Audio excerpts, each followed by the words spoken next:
السلام علیکم۔ آج میں آپ کو بہت ہی دلچسپ اور سچا واقعہ سنانے والی ہوں۔ یہ واقعہ ایک قیدی سپہ سالار کا ہے۔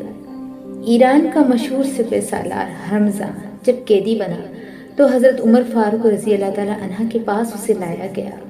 عمر رضی اللہ تعالیٰ عنہ نے اسے اسلام قبول کرنے کی دعوت دی، جسے سپہ سالار نے ٹھکرا دیا تو حضرت عمر فاروق رضی اللہ تعالیٰ عنہ نے اسے قتل کرنے کا حکم دیا، کیونکہ اس نے اسلام کو بہت نقصان پہنچایا تھا۔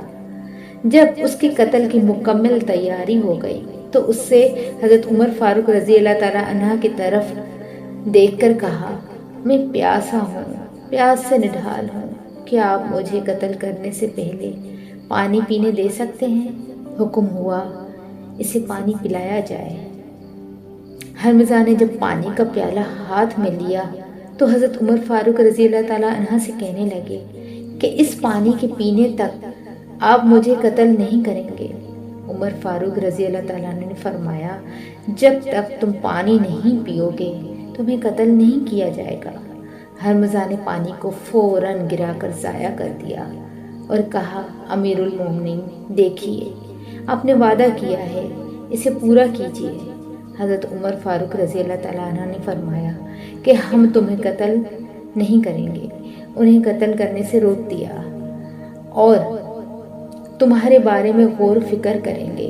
پھر جلاد کو حکم دیا کہ تلوار ہٹا لو۔ جلاد کا تلوار ہٹتے ہی ہرمزا نے اشہد ان لا الہ الا اللہ و اشہد ان محمد عبدہ و رسولہ بلند آواز سے پکارا۔ حضرت عمر فاروق رضی اللہ تعالیٰ نے فرمایا، تم نے اسلام قبول کیا، اچھی بات ہے، مگر تم یہ بتاؤ کہ جب ہم نے تم سے کہا کہ اسلام قبول کر لو تو تم نے اسے اس وقت کیوں قبول نہیں کیا؟ اس نے کہا کہ مجھے اس بات کا ڈر تھا کہ اگر میں اسلام قبول کروں گا تو میرے بارے میں کہا جائے گا کہ موت کے ڈر سے ہرمزا نے اسلام قبول کیا۔ حضرت عمر فاروق رضی اللہ تعالیٰ نے فرمایا، اہل فارس کی عقلیں پہاڑوں میں ہیں، جس کا مطلب ہے کہ یہ بڑے عقل مند ہیں، ان کی عقلیں عظیم الشان ہیں۔ سبحان اللہ۔